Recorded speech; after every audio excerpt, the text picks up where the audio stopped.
All right, I've got a confession to make. I'm a child of the 80s, raised on radio by my mum and a huge fan of people like Queen and the middle-of-the-road pop-rock icons that are Bon Jovi. Now, I've seen Bon Jovi about 20 times. Honestly, that's not a lie. You can judge me if you wish. And I always think to myself every time I go and see them, are they not just tired of singing Keep the Faith, You Give Love a Bad Name, Bad Medicine, Living on a Prayer? Are we not just tired as a band of continually doing this? And I've been thinking about this recently when it comes to podcasting. You know, if you're taking your kid to see Bon Jovi, flash back to when I'm 15 years old and I'm seeing Bon Jovi for the first time, many of those songs that Bon Jovi have toured for 15, 20, even 30, 35 years in some cases, some days people are hearing those songs for the very, very first time. And I've been thinking about this through the lens of your podcast. Why do you keep changing it? Why do you keep wanting to change it?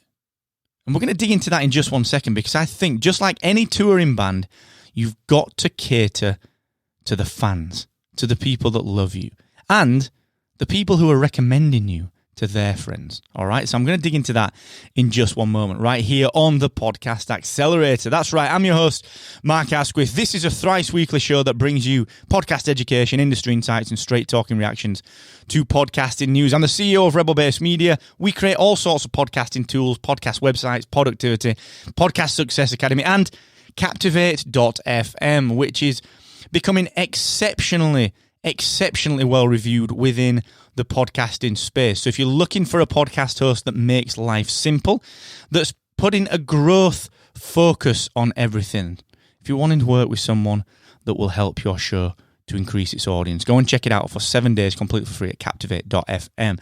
So like I said, look, like any touring band, you're going to get sick of saying the same things over and over and repeating the same format time and again. But instead of making changes for the sake of it and confusing your audience, maybe it's time to double down. Because after all, each episode may be the very, very first time that a listener hears your show. Now, I very often get emails from brand new listeners to my show. I got one just this week.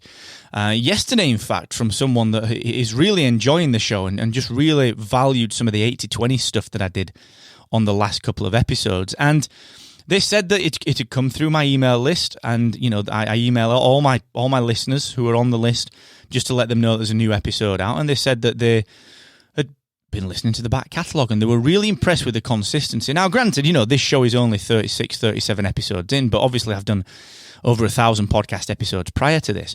And the key thing is that consistency. We've talked about podcast notables before. We've talked about the fact that I've got my intro, One Way Street, which is the song, and we've got my tagline, which is the more you expect from yourself, the more you will my own tagline, I can't say it. The more you expect from yourself, the more you will excel. Evo, you're going to have a right absolute field day with that one. Give me some stick on Twitter for that one. But the point is, these notables have stayed, all right? So throughout everything that I've done, these notables have stayed. The thing is, I've iterated. So I've changed it up recently from the 7-Minute Mentor to this Podcast Accelerator format to give my audience more of what they want. And I've iterated very recently on that intro kind of format. You'll notice today, actually, I've not mentioned AWeber. I'm going to mention those guys in a little while once we're finished. And we're just iterating, we're changing, we're testing things, all right? But there are certain things that remain, okay? There are certain things that remain. Like I said, these notables, my tagline, the more you expect from yourself, the more you will excel. The One Way Street intro. But there are also things, like I said, that develop, that move on. And one thing that I see in podcasting so very often is when people get bored themselves of their own show. Okay, when they get bored themselves because they're saying the same thing day in, day out, and they just think, do you know what, I'm going to change it for no reason. I'm just going to go ahead, and because I'm bored, I'm going to change it. And that's fine. Like, if you're bored of it, then you need to probably change something, because otherwise it's going to turn into a job, it's going to turn into a bit of a slog, and you're probably just not going to enjoy it as much as you once used to. So yeah, fine. Maybe start to think about making some changes. Just like Bon Jovi might do an acoustic version of Living on a Prayer, like Prayer 94 that they did at the MTV Awards. And then they subsequently rolled that out to some of the touring that they used to do. I remember seeing them back in, I think, 2012 when they did a massive run at the O2 Arena. And they did such a long run that every day they mixed things up. They did an acoustic version of Santa Fe, or they did an acoustic version of Bad Medicine, or what. And so they mixed it up. But the core of it was the same. It was still seeing Bon Jovi. So what are your notables? Why do you want to change things up? What should you be changing up? And how are you communicating with people? Now, I communicate with people purely through email and on Twitter. Like I said, I mentioned earlier on that I'm going to give AWeber a big shout out. I'll do that right now.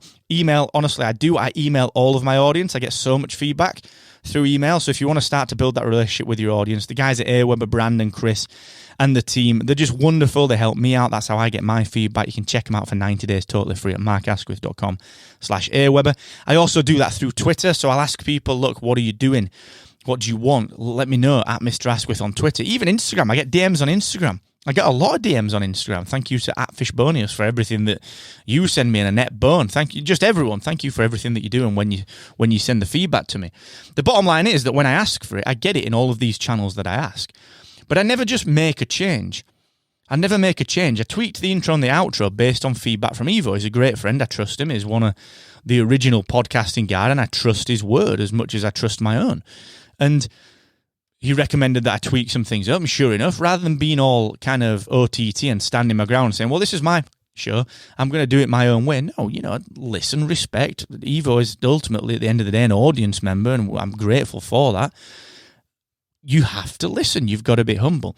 So, like I said, you can't just change things up because you get bored. And now the natural thing is, I mentioned this last week on the last couple of episodes, that when your download numbers aren't going in the right direction, very often you want to change something. And I mentioned that last week, more often than not, being totally honest with you, the thing that people change is they release more content.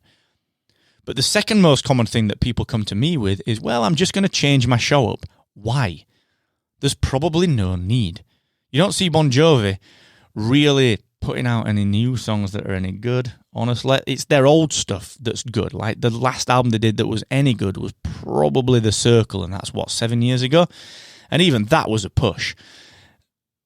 People want the OG stuff. People want the stuff you're known for. They want the notables. They want the quality. They want the stuff that you are expected to turn up and deliver. And sure, you've got to keep it fresh for you. So when you make your changes, make sure that you're not making changes just because you're bored. Make sure you're making changes for the right reasons. Make sure that you only change one thing at a time. Because if you change the whole damn show, how the heck do you know what has worked? You don't. Change one thing at a time and measure its impact, all right? But my view on this is, honestly, if you set out with a show format and you're confident with it, you're comfortable with it, and that if you've not really been running that format for any length of time, I believe even 2 years, 2 years is a really good stretch of time to test a podcast format out if you're an indie podcaster. I don't think you should be tweaking that much over a 2-year period because it's not even enough time for it to get bedded in. Instead, double down on that marketing, like I mentioned last week. Double down on the marketing, all right? Now, thank you so much for joining me here on the Podcast Accelerator. I really appreciate you. Remember to tell your podcasting buddies that the show is available to listen to for free in any app that supports podcasts. And if you're wondering what the best next step to take for your own podcast is, we've put something together for you, which is going to help you to diagnose and solve the biggest issue holding your show back. Hint, hint, there are only 4 issues that podcasters find.